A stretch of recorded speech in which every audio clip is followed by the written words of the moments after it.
जब तक इस मामले में जो चेयरमैन हैं संजीव सिंघल साहब, उनसे पूछताछ नहीं होगी और जरा भी सबूत मिलने पर उनकी गिरफ्तारी नहीं होगी, तब तक ये सबसे कुछ नहीं होने वाला है। जो सिंघल साहब हैं वो पलटू राम के करीबी हैं, साफ बात है। पलटू राम के करीबी होने की वजह से उनको मतलब बिहार का डीजीपी बनाया गया है ना। हो सकता है ईओयू इन पर इसलिए नहीं कार्रवाई कर रही हो क्योंकि मतलब मुख्यमंत्री कार्यालय से, सीएम ऑफिस से दबाव हो ईओयू पर कि भाई सिंघल साहब को नहीं टच करना है। आपने किसी सिपाही को उठा लिया, एक कमलेश है, दूसरा सिपाही उठा लिया विमलेश है, तीसरा उठा लिया अखिलेश। अरे क्या मजाक है, आप टुटपुजिए लोगों पर हाथ डाल रहे हैं। अब तो खुदा पहाड़ निकली चूहिया हो रही है ना। एसआईटी पहाड़ खोद रहा है, चूहिया निकल रही है, एक चूहिया यहाँ से निकल गई, एक चूहिया वहां से निकल गई। और आपने जो मेरी जानकारी है कि खैर कि एसआईटी ने एक 12 प्रश्नों की प्रश्नावली भी दी है आयोग। पूछताछ क्यों नहीं की जा रही सिंघल साहब से? उनसे ये तो पूछा जा सकता है कि भाई जब सारे सबूत आ रहे थे तब आप किस दम पर कह रहे थे कि नहीं कुछ नहीं हुआ। इससे दो ही बातें हैं, या तो आप दोषी हैं या आप दोषियों को बचा रहे हैं। सरकार की रणनीति रहती है कि मामला ठंडा होने दो, क्योंकि लगातार नई नई घटनाएं होती रहती है। मीडिया के पास भी एक ही घटना थोड़े है। नमस्कार, आप देख रहे हैं द बिहार टॉप। मैं हूं आदेश पुरी। बिहार में हुए सिपाही भर्ती परीक्षा में पेपर लीक की जांच जो है वो ईओयू के हाथों में है और जिला पुलिस के द्वारा भी जांच की जा रही है। आपको बता दें कि बड़ा ही चौंकाने वाला अभी तक परिणाम आ रहा है। बिहार पुलिस के कई जवान गिरफ्तार हुए हैं, एसएसबी के जवान गिरफ्तार हुए हैं। फिर से लगभग 1 दर्जन जो सिपाही हैं वो संदेह के दायरे में हैं। तो आखिर क्या हो रहा है कि बिहार पुलिस के जवान ही इस फर्जीवाड़े में शामिल हो रहे हैं? हमारे इस बात जानने के लिए हम आए हुए हैं। हमारे साथ हैं अमिताभ कुमार दास जी, पूर्व आईपीएस अधिकारी रह चुके हैं। इनसे बात करेंगे। सर, लगातार सर पुलिस कर्मियों पर जो है वो इसकी जद में आ रहे हैं फर्जीवाड़े में। सर क्या कहना है? सर अब देखिए, कहना यही है, मैं तो देखिए खरी खरी बात करता हूँ, है ना। मैं तो कोई ये नहीं हूँ कि गोल मटोल बात करूंगा। जब तक इस मामले में जो चेयरमैन हैं संजीव सिंघल साहब, उनसे पूछताछ नहीं होगी और जरा भी सबूत मिलने पर उनकी गिरफ्तारी नहीं होगी, तब तक ये सबसे कुछ नहीं होने वाला है। ये जो पकड़े जा रहे हैं, ठीक है, वो दोषी होंगे, मैं ये नहीं कह रहा कि वो निर्दोष हैं, लेकिन ये टुटपुजिए लोग हैं। आपने किसी सिपाही को उठा लिया, एक कमलेश है, दूसरा सिपाही उठा लिया विमलेश है, तीसरा उठा लिया अखिलेश। अरे क्या मजाक है, आप टुटपुजिए लोगों पर हाथ डाल रहे हैं। कोई नालंदा जिला बल का सिपाही है, कोई पटना जिला बल का, कोई दरभंगा का सिपाही है, कोई एसएसबी का सिपाही है। ये टुटपुजिए लोग हैं। बिना किसी बड़े इंसाइडर की मदद के क्या ये टुटपुजिए लोग कर सकते हैं? ये कॉमन सेंस वाली बात है। और देखिए, मैं शुरू से कहता रहा हूँ, ये सिपाही भर्ती वाला मामला है। शुरू से सिंघल साहब मुझसे सीनियर हैं, मैं ज़्यादा उनको नहीं कहना चाहता, लेकिन शुरू से उनका आचरण संदिग्ध रहा है इस पूरे प्रकरण में। देखिए, 1 अक्टूबर को ये परीक्षा हुई, उसी दिन परीक्षा में आंसर की वायरल हो गया। कंकड़बाग क्षेत्र में जो है रामकृष्ण द्वारिका कॉलेज, उससे 6 लड़के पकड़े गए, उससे 5 का तो मतलब समझिए कि हूबहू आंसर की मैच कर गया। तो ये कितनी बड़ी बात है। ये तो कहते हैं ना कि प्रत्यक्ष को क्या प्रमाण चाहिए, हाथ कंगन को आरसी क्या।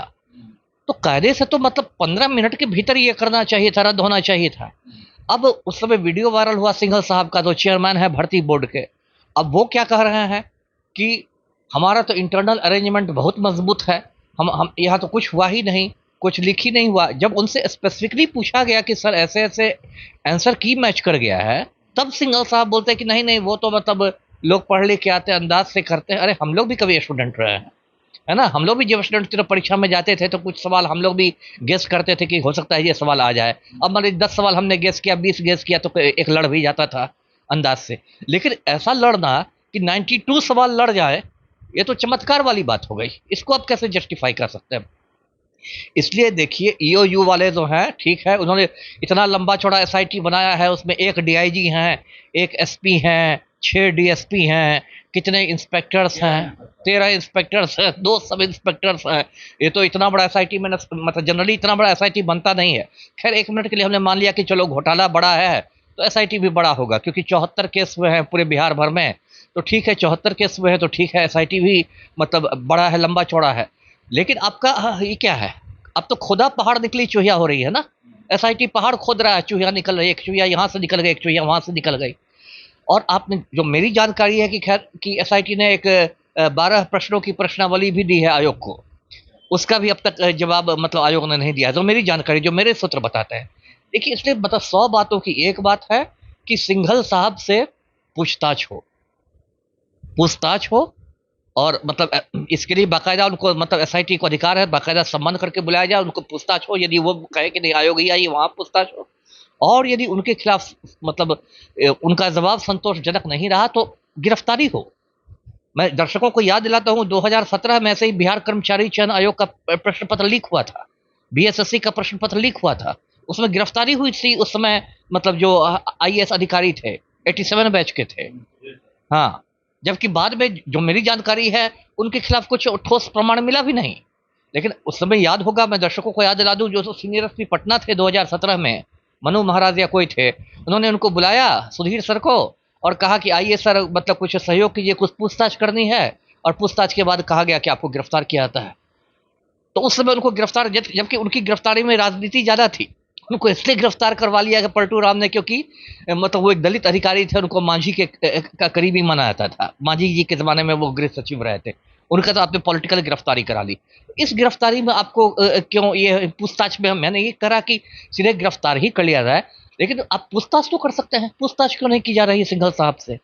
उनसे ये तो पूछा जा सकता है कि भाई, जब सारे सबूत आ रहे थे तब आप किस दम पर कह रहे थे कि नहीं कुछ नहीं हुआ? इससे दो ही बातें हैं, या तो आप दोषी हैं या आप दोषियों को बचा रहे हैं, तीसरी बात तो नहीं हो सकती। तो दोनों बात में उनसे पूछताछ होनी चाहिए। सर, ये 12 प्रश्न आप कह रहे हैं, सर 12 क्वेश्चनायर भेजा गया है, तो सर ऐसा होता है क्या, क्वेश्चनायर भेजा जाता है, एसआईटी होता है या आमने सामने पूछताछ होती है? नहीं, वो तो देखिए पुलिस भेजती है, ये कोई ऐसी बात नहीं है। क्वेश्चनियर भेजती है पुलिस, प्रश्नावली भेजती है, मान लीजिए। प्रश्नों के बारे में भी आपको पता है सर, क्या क्या पूछे गए हैं?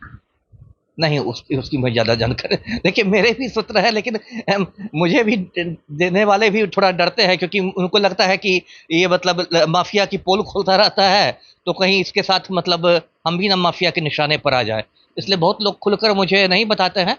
लेकिन मुझे तो जानकारी है कि ईओयू के द्वारा एक प्रश्नावली, एक क्वेश्चनियर भेजा गया है सिपाही भर्ती आयोग को, और सिपाही भर्ती आयोग से उसकी प्रतिक्रिया मांगी गई है जी। सर जांच को आप सर कैसे देख रहे हैं? बहुत बड़ा एसआईटी बनाया गया है, ईओयू का कहना भी है कि प्रायोरिटी बेसिस पर हम जांच कर रहे हैं और हमारा उद्देश्य है कि जो भी इसमें संलिप्त हैं उनको दंडित करना और आगे भविष्य में ऐसा ना हो। आप क्या सर, अभी तक के जांच और रवैये से आपको क्या लग रहा है?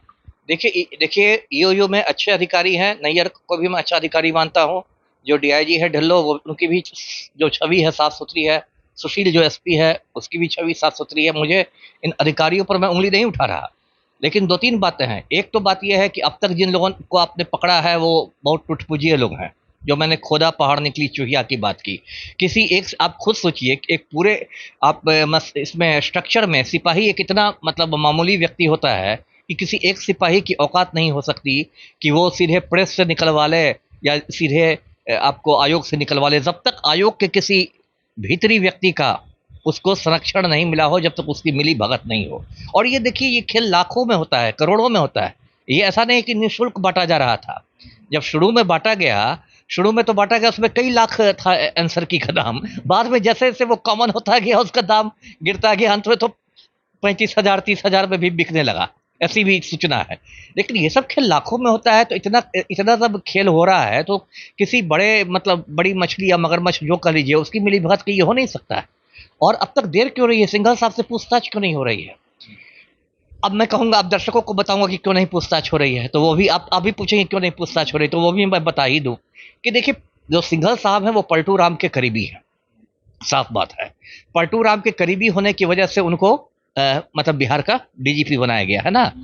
और मतलब सिंघल साहब की एक बैचमेट थे मिस्टर अरविंद पांडे 88 बैच के, उनको तो मतलब मेजर पनिशमेंट ही दे दिया गया और उनको तो ये कर दिया गया, तो खैर वो बनाया गया। उसके बाद देखिए, सिंघल साहब का भी जो कार्यकाल था, कोई बहुत ये मैं नहीं कहूँगा कि एकदम जगमग कर रहा था कार्यकाल के दौरान भी वो मतलब विवादों में घिरे। सबसे बड़ा विवाद तो आपको याद ही होगा कि गया के सीनियर एसपी थे आदित्य कुमार, उसके मामले में जो एफआईआर हुआ था उसमें कहा गया कि एक मतलब पटना हाई कोर्ट के चीफ जस्टिस की तरफ से इनको 40 बार फोन आए और उस पर इन्होंने उसकी फाइल बंद करवा दी। अब भला कोई भी असली चीफ जस्टिस जो होगा 40 बार फोन करेगा किसी को?